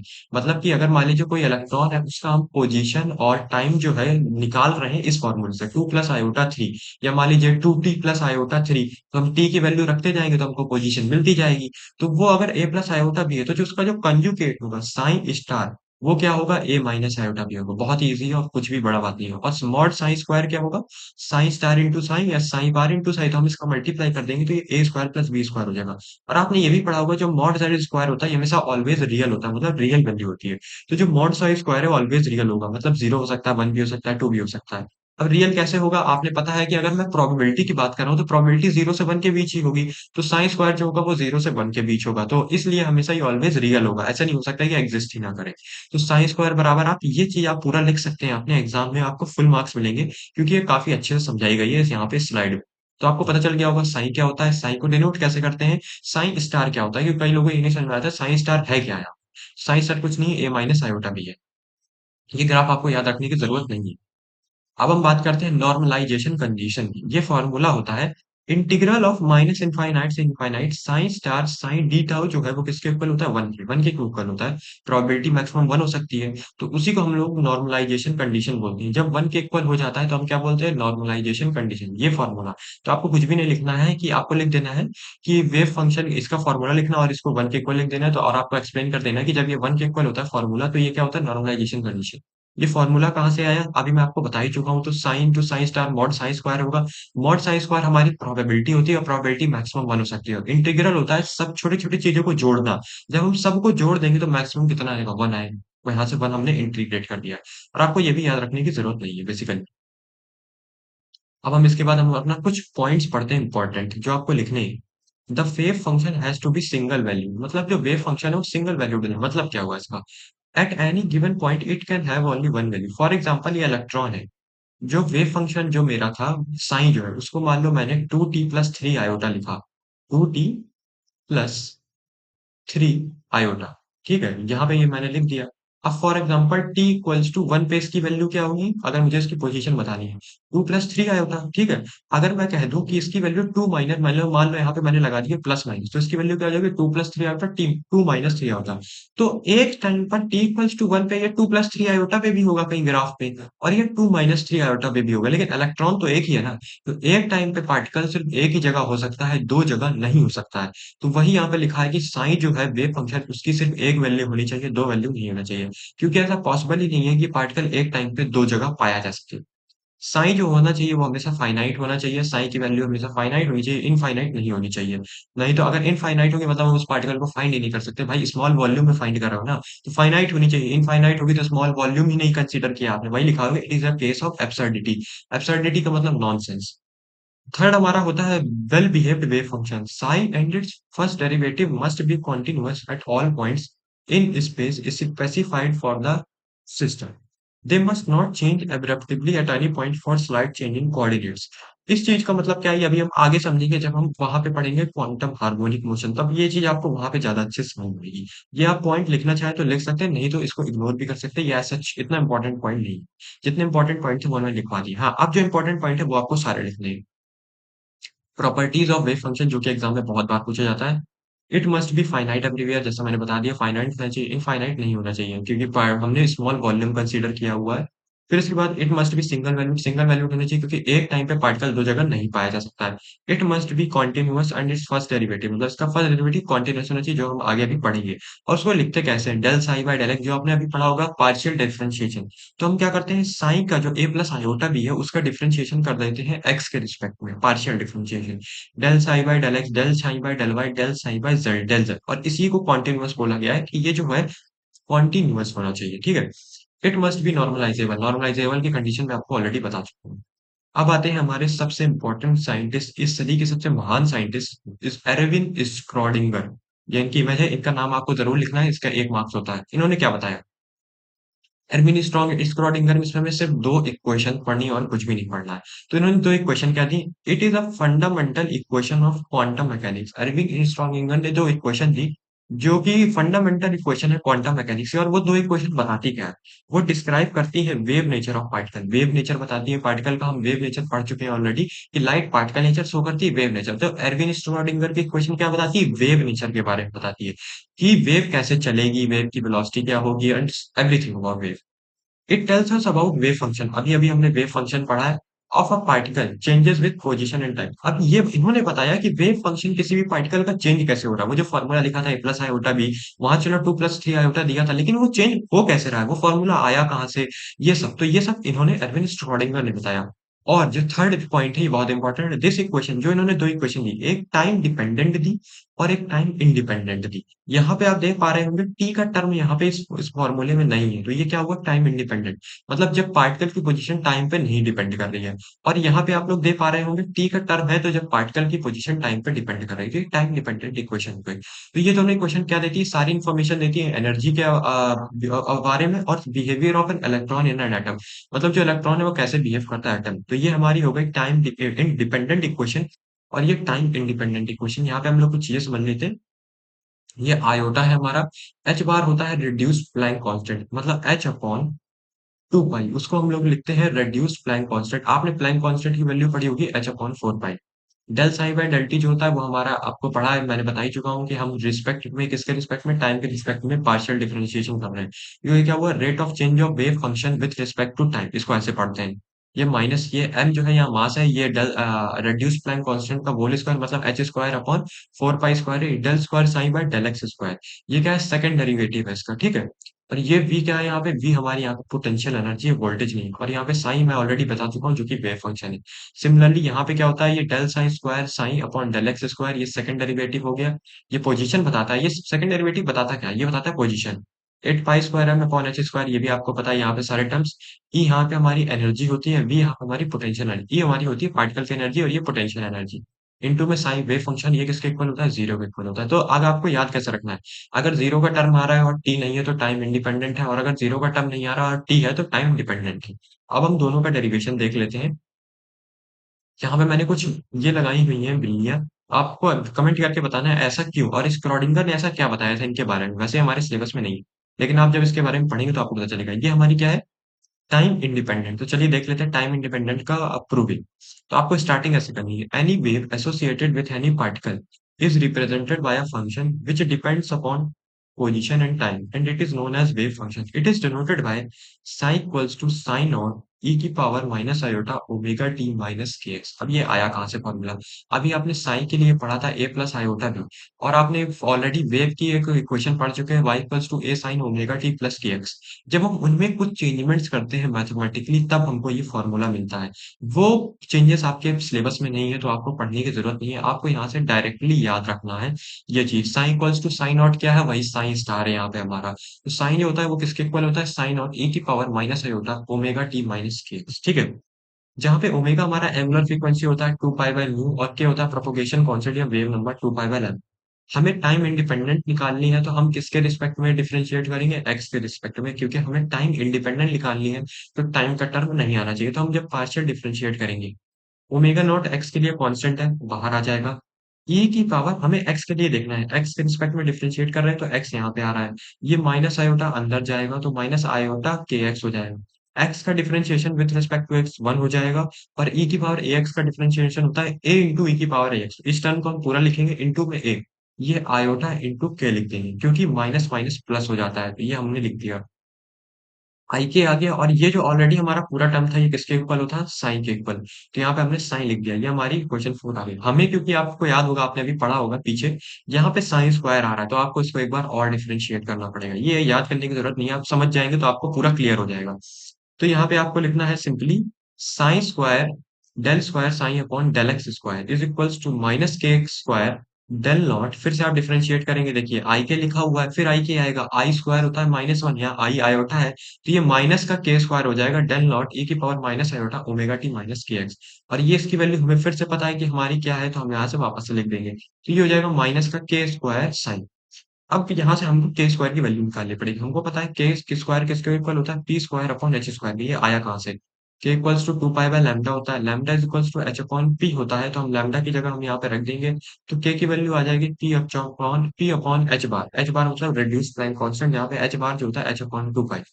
देखिए ये आया कैसे, आप लोग को समझ में आ गया होगा कि हमें यहाँ पे 3 चेंजेस करने हैं, तो यहाँ से हमने डायरेक्टली ये फॉर्मूला बनाया और यहाँ पे हमने इस फॉर्मूले की भी वैल्यू रख दी। तो के स्क्वायर बराबर p square upon reduce Planck constant का होल स्क्वायर, तो अब हम यहाँ पे इसकी वैल्यू रख देंगे। अब जो टोटल एनर्जी होती है वो किसके इक्वल होती है, काइनेटिक एनर्जी के और पोटेंशियल एनर्जी के।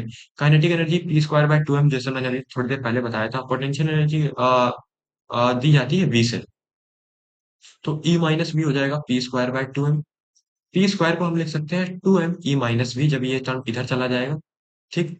फिर इसके बाद हम लोग के स्क्वायर को लिख सकते हैं, जैसे हमें पता है already P square by square, P square की वैल्यू हमारी आ चुकी है, तो ये आ जाएगा हमारा के स्क्वायर बराबर 2m E minus B reduce Planck constant का होल स्क्वायर। और के स्क्वायर किसके इक्वल है? Del square psi upon del x square के इक्वल है। और हमें पता था del square psi upon del x square minus K square psi के इक्वल है, तो हम के स्क्वायर की वैल्यू जो है यहाँ पे पुट कर देंगे, तो ये बनेगा हमारा दिस इंटू दिस। फिर जब हम इसका अंदर मल्टीप्लाई कर देंगे और इस माइनस वाले साइन को इधर ले जाएंगे तो ये प्लस हो जाएगा। तो हमारी टाइम इंडिपेंडेंट इक्वेशन जो कि स्क्रोडिंगर वेव की इन वन डायमेंशन आ जाएगी, del square psi upon del x square plus 2m E minus B psi upon reduce Planck constant का होल स्क्वायर इक्वल्स टू 0। अगर हमें 3D में लिखनी है तो एक्स एक्सिस में वन डायमेंशन होता है, 3D में 3 डायमेंशन होते हैं, तो आप ऐसे लिख सकते हैं एक्स वाई जेड।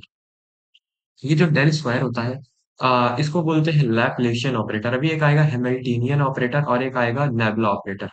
ये ऑपरेटर क्या होता है इसके बारे में हम बहुत डिटेल में पढ़ेंगे क्वांटम हार्मोनिक मोशन, जब इसके बाद जो नेक्स्ट पार्ट 2 आएगा इस वीडियो का। अभी आपको सिर्फ इतना याद रखना है, ये वाली जो चीज है अगर हम साइन को यहाँ से रिमूव कर दें, सिर्फ इतना, ये जो डेल सेकंड डेरिवेटिव है with respect to x y z, इसको हम लोग लैप्लेशियन ऑपरेटर बोलते हैं। अब हमारी आती है टाइम डिपेंडेंट इक्वेशन, कि टाइम पे डिपेंड कैसे करता है हमारा पार्टिकल, वो Schrodinger wave equation, wave function. तो the wave function associated with any wave, फिर आपको वही लिखना है। अब वेयर आर वेक्टर यहाँ पे इस बार डिपेंड कर रही है, तो हमको यहाँ पे एक्स, यहाँ पे omega T minus k x लिया था, यहाँ पे आर को हमें डिफाइन करना पड़ेगा क्योंकि उसकी पोजीशन होगी विथ रिस्पेक्ट टू टाइम। तो del psi by del T, T के रिस्पेक्ट में डिफरेंशिएट करेंगे आप लोग, यहाँ पे देखेंगे यहाँ पे ओमेगा टी, तो माइनस का ओमेगा टी यहाँ पे आ जाएगा। फिर इसके बाद हम वापस से इसको रिप्लेस कर देंगे ओमेगा से, तो यहाँ पे आ जाएगा माइनस का ओमेगा आई, माइनस का आई ओमेगा साइन। अब the energy associated with the particle constituting the wave, E equals to H में होता है, E equals to H upon two pi से हमने मल्टीप्लाई किया, टू पाई से डिवाइड किया। E equals to h bar omega, क्योंकि हमें यहाँ पे क्या लाना है, एच बार लाना है, तो हमको कुछ चेंजेस करने पड़ेंगे। वही है कि इसको याद रखना पड़ेगा, तो E upon h bar omega हो जाएगा। E upon h bar omega, तो हम यहाँ पे ओमेगा की जगह क्या लिख सकते हैं, E अपॉन एच बार, तो del psi by del t minus का iota E upon h bar omega. अब हम इस वाले इतने जो टर्म है, ये वाला टर्म, इसको हम इधर भेज देंगे, तो ये रहेगा माइनस का H bar upon omega del psi upon del t. But we know that, हमें पता है, अब हम यहाँ पे यूज करेंगे टाइम इंडिपेंडेंट इक्वेशन का। वो इस फॉर्मूले से दी जाती है, लैप्लेशियन का, लैप्लेस का whole square psi plus 2m E minus v psi upon reduce Planck constant equals to 0। So अब हमने यहाँ पे क्या किया, देखिए चेंजेस क्या किया हमने, ये हमको ये मालूम है, ठीक है। तो हमने यहाँ पे ये लिखा h square upon two del psi by del t, ठीक है। हमें ऑलरेडी पता था del square by del t, ठीक है। H square upon two m into del square psi by, यहाँ पे ये आप सोच रहे होंगे h square by two m यहाँ पे आया कैसे, प्लस ये जो है ये चीज दी हुई है, टू एम अपॉन एच बार, ये चीज बन कैसे रही है। अगर किसी को नहीं समझ में आ रहा तो ध्यान से देखना, मैं समझाता हूँ।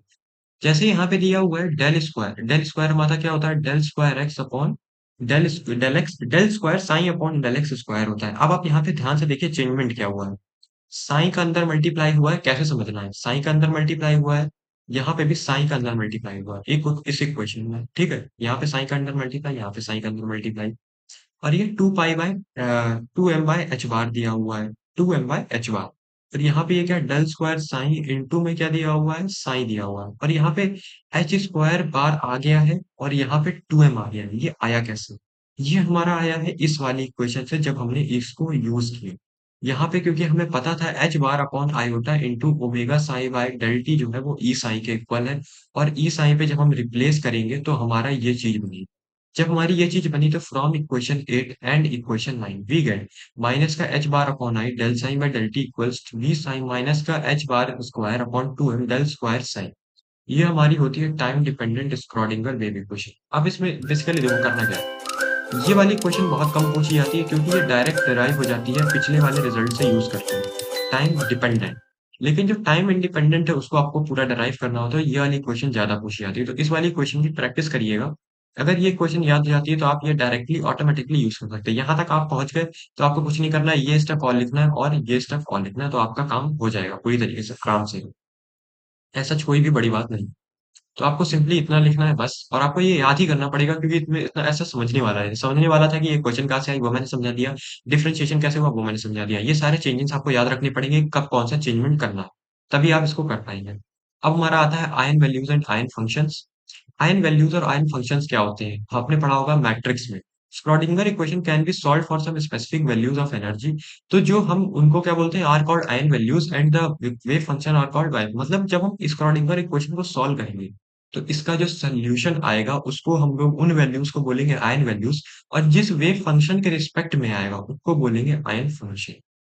तो अब हम समझते हैं यहाँ पे ऑपरेटर लिखा हुआ है, ये इसलिए ऑपरेटर का सिंबल होता है ऑपरेटर अल्फा साइन बराबर ए साइन, मतलब कि यहाँ पे आया कैसे, ये एक फॉर्मूला होता है एच साइन बराबर ई साइन। हैमिल्टेनियन ऑपरेटर किसके इक्वल होता है, एनर्जी ऑपरेटर के, जो कि हम लोग क्वांटम उसमें पढ़ रहे होंगे, तो अभी आपको इसको इग्नोर करना है। आपको सिर्फ इतना याद करना है आयन वैल्यूज क्या होती है, जब हम टाइम इंडिपेंडेंट या टाइम डिपेंडेंट इक्वेशन को सॉल्व करते हैं जो रिजल्ट आता है वो आयन वैल्यूज होती है, और जो फंक्शन के करस्पॉन्डिंग रिजल्ट आता है वो आयन फंक्शन होता है। एक बहुत ही अच्छा सा एग्जांपल, ये साइन दिया हुआ है e की पावर 2x, हमें आयन फंक्शन बताना है ऑपरेटर का D square upon D X square, इसको ऑपरेटर बोलते हैं। देन फाइंड आयन वैल्यू बतानी है। तो हम मान लेते हैं कोई ऑपरेटर है G operator equals to D square upon D X square, आप कुछ भी मान सकते हैं, ए भी मान सकते हैं, बी भी, सी भी, डी भी, कुछ भी मान सकते हैं। तो फिर आपको ऐसे ही करना है, इसको करना कैसे है देखिए, आपको d2y/dx2 निकालना है। तो d2y/dx2 तो आप तब निकालेंगे ना किसी के रिस्पेक्ट में, तो हमें यहाँ पे साइन लाना पड़ेगा। अगर साइन लाना है तो हम दोनों तरफ क्या करेंगे, साइन का मल्टीप्लाई कर देंगे। तो d2y/dx2 with respect to psi, psi दिया हुआ है e की पावर 2x, e की पावर 2x का दो बार डिफरेंशिएशन करेंगे 4 e की पावर 2x, e की पावर 2x ऑलरेडी पता है साइन है, यहाँ पे साइन रख देंगे। तो यहाँ पे आपको मैंने बताया h साइन बराबर e साइन, मतलब यहाँ पे a की जगह मान लीजिए h लिखा हुआ है, तो एच साइन जो किसके इक्वल है, ई साइन के इक्वल, और आपको यहाँ पे बताना क्या था, आयन वैल्यू। तो जो सोल्यूशन क्या आया हमारा, 4 आया, तो आयन वैल्यू क्या हो गई इसकी, 4 हो गई। तो ऐसा ये क्वेश्चन आ सकता है। या अब आप सोचेंगे कि हमने तो ये फॉर्मूला पढ़ा हुआ है तो ये इसको सॉल्व, इसको देखिए आप सॉल्व करेंगे, आप सॉल्व कर सकते हैं, लेकिन ये बहुत ही ज्यादा कॉम्प्लेक्स है, तो इसलिए ऐसे में सॉल्व करने में नहीं आता है। जनरली इस टाइप के ऐसे में आ जाता है सॉल्व करने में, तो आपको कुछ नहीं करना, बस इसको डिफरेंशिएट करने देना और बाकी साई की वैल्यू रख देनी है। तो जो कांस्टेंट की वैल्यू आती है वही हमारा आयन वैल्यू होती है। अब हम पढ़ते हैं पार्टिकल इन अ बॉक्स के बारे में, जो कि बहुत ही इंपॉर्टेंट है। एक कोई बॉक्स है, उसके अंदर हमारा पार्टिकल रखा हुआ है, उस बॉक्स के अंदर जो है पोटेंशियल एनर्जी हमारी जीरो है। ठीक है, मान लीजिए पार्टिकल बिल्कुल यहाँ पे रखा हुआ है, तो उसकी पोटेंशियल एनर्जी जीरो होगी, और उसके बाउंड्री पॉइंट्स में, मतलब जो बॉक्स है उसकी लेंथ मान लीजिए एल है, तो जीरो से लेके एल के बीच में उसके बाउंड्री पॉइंट्स के बाहर जो पोटेंशियल एनर्जी क्या है, इनफाइनाइट। ये आपको कंसीडर करना है, ये एक बहुत ही मतलब लर्निंग वाला टॉपिक है। आपको ऐसे लिखना भी पड़ेगा तभी आपको मार्क्स मिलेंगे। Consider a particle of rest mass M naught rest mass इसका enclosed in a one dimensional box, one dimensional box में जहाँ पे कंडीशन दी हुई है, अंदर जो होगा एक्स से एल के लेंथ जीरो होगा और बाहर इनफाइनाइट होगी। बाउंड्री कंडीशन फॉर साइन क्या होगा, wave function x equals to zero पे भी जीरो होगा, और wave function x equals to L पे भी जीरो होगा, मतलब यहाँ पर और यहाँ पे जो हमारा वेव फंक्शन होगा वो क्या होगा, जीरो होगा, हमको मानना है यहाँ। तो हमको पता है जो हमारी स्क्रॉडिंगर की इक्वेशन है वो इस तरीके से दी जाती है, हमारा v जीरो है तो हम v को रिमूव कर देंगे, e माइनस v आता है इस फॉर्मूले में, और ये हमारी टाइम इंडिपेंडेंट इक्वेशन है। k is a propagation constant, h equals to h lambda equals to h upon p, और k जो होता है 2 पाई बाय लैम्डा भी ले सकते हैं, k equals to 2 pi by lambda, तो lambda equals to 2 pi by k। तो k इक्वल्स टू p अपॉन h बार होता है, तो under root 2 m naught e, या हमारा फॉर्मूला 2 m e v आपने पढ़ा होगा।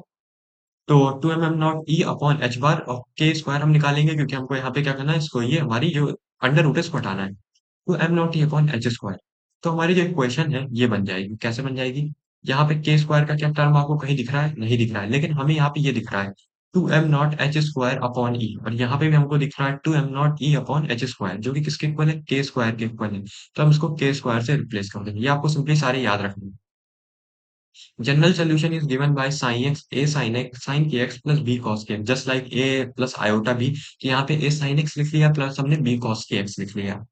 अब हम समझते हैं, बाउंड्री कंडीशन कहती है कि जब बाउंड्री पे होगा तब साइन जीरो होगा when x equals to zero. तो साइन ऑफ जीरो मतलब x की जगह आपको क्या रखना है, जीरो पुट कर देना, साइन जीरो जीरो होता है और cos जीरो वन होता है। तो यहाँ से हमें क्या मिला, जो b जो है इस फॉर्मूले में, हम इस फॉर्मूले की कंडीशन डिराइव कर रहे हैं, यह ध्यान रखिए हम कर क्या रहे हैं यहाँ पे, इस फॉर्मूले की कंडीशन डिराइव कर रहे हैं। हमको एक फॉर्मूला दिया गया कि इस फॉर्मूले से हम किसी भी बाउंड्री पॉइंट्स के लिए कंडीशन फाइंड आउट कर सकते हैं, उसका वेव फंक्शन फाइंड आउट कर सकते हैं किसी भी पार्टिकल का, जब वो किसी भी बॉक्स के अंदर रखा हुआ है, और वो फॉर्मूला ये होता है। तो हम कंडीशन फाइंड करेंगे कि यहाँ पे ए की वैल्यू क्या होती है और बी की वैल्यू, हमें ए और बी की वैल्यू निकालनी है।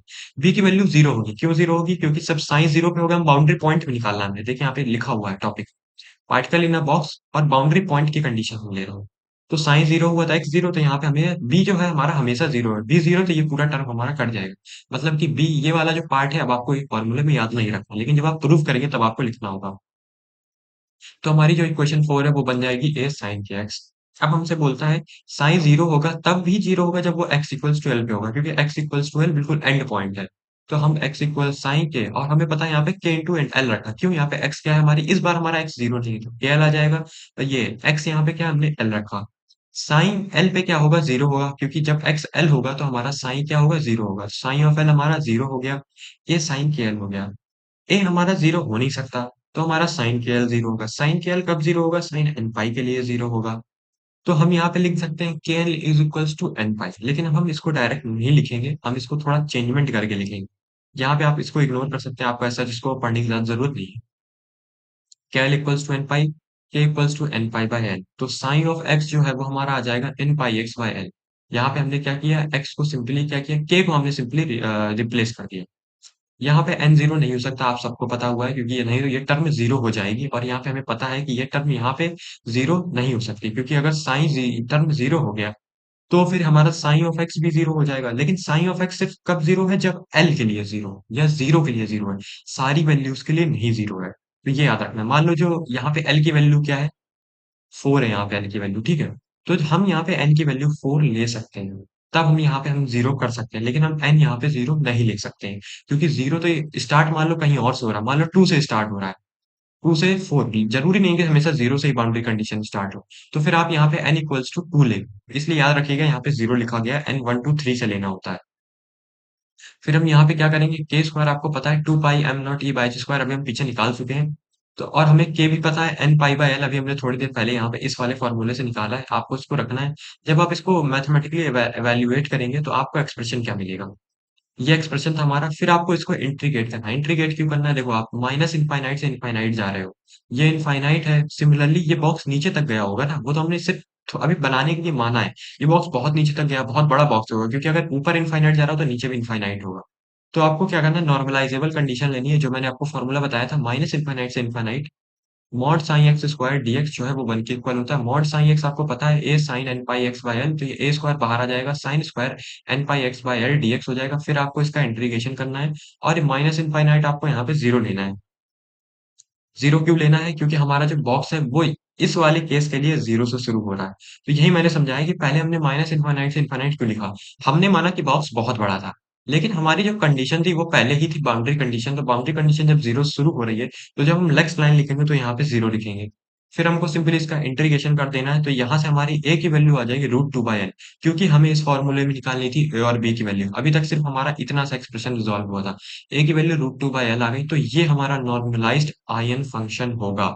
तो अब से आपको, जैसे फॉर एग्जांपल इस क्वेश्चन में हमने आयन वैल्यू निकाली थी, अगर कभी कोई आपको मान लो ये दे दे, ये क्वेश्चन दे दे, अब आपसे कोई बोलेगा इसका आयन फंक्शन निकालो, तो आप आयन फंक्शन इस फॉर्मूले का यूज करके निकालेंगे, तो हमें आयन फंक्शन उसका मिल जाएगा।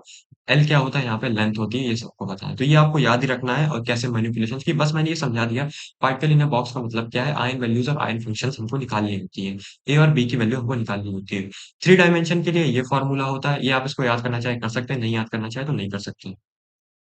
कुछ इंपॉर्टेंट पॉइंट्स, आयन वैल्यूज जो होती है पोटेंशियल वेल के लिए पॉसिबल नहीं होती for a particle in potential well, मतलब अंदर पोटेंशियल वेल के जो होता है वहां पे पार्टिकल पॉसिबल नहीं होती आयन वैल्यूज। एनर्जी जो है क्वांटाइज्ड होती है, E n are the eigen value, n जो होता है quantum number, n equals to one two three. E n क्या होता है, एनर्जी लेवल होते हैं जो कि इक्वली स्पेस्ड नहीं होते हैं। देख रहे होंगे यहाँ पे सबके बीच में डिस्टेंस सेम नहीं है। प्रोबेबिलिटी डेंसिटी जो हमारा मॉड साइन स्क्वायर था, वो क्या बताता है, नोड्स के बारे में। नोड्स होता है probability of finding an electron, zero जहाँ पे हो जाती है उसी को हम नोड बोलते हैं, जहाँ पे इलेक्ट्रॉन ना मिले उसको हम लोग नोड बोलेंगे। तभी यहाँ पे लिखा, अगर कहीं पे नोड है तो उस जगह पार्टिकल कभी भी नहीं पाया जाए। डिफरेंट एनर्जी लेवल के लिए मैक्सिमम प्रोबेबिलिटी फाउंड करी जा सकती है। अब आपको ये दो पॉइंट हमेशा याद रखने हैं। Mod of one, mod of sine one का स्क्वायर जो होता है मैक्सिमम होता है एल बाई टू पे, और मॉड ऑफ साइन टू का स्क्वायर होता है जीरो होता है एल बाई टू को। साइन वन साइन टू यहाँ पे क्या है, वेव फंक्शन है जो कि आपको दिया होगा उसमें। तो अगर मॉड साइन वन दिया है तो आपसे पूछे मैक्सिमम कब होगा, तो एल बाई टू पे, और मॉड साइन टू का स्क्वायर दिया है तो वो जीरो होगा एल बाई टू पे। दोनों का अपोजिट होता है, साइन वन साइन टू क्या अलग अलग वेव फंक्शन है। तो आज के लेक्चर में सिर्फ इतना ही। नेक्स्ट लेक्चर में हम लोग पढ़ रहे होंगे क्वांटम हार्मोनिक मोशन के बारे में। तो ये वीडियो कैसा लगा आपको कमेंट करके जरूर बताइएगा, और अपने फ्रेंड के साथ भी शेयर जरूर करिएगा। तो मिलते हैं नेक्स्ट वीडियो में, तब तक के लिए थैंक्स फॉर वॉचिंग, जय हिंद।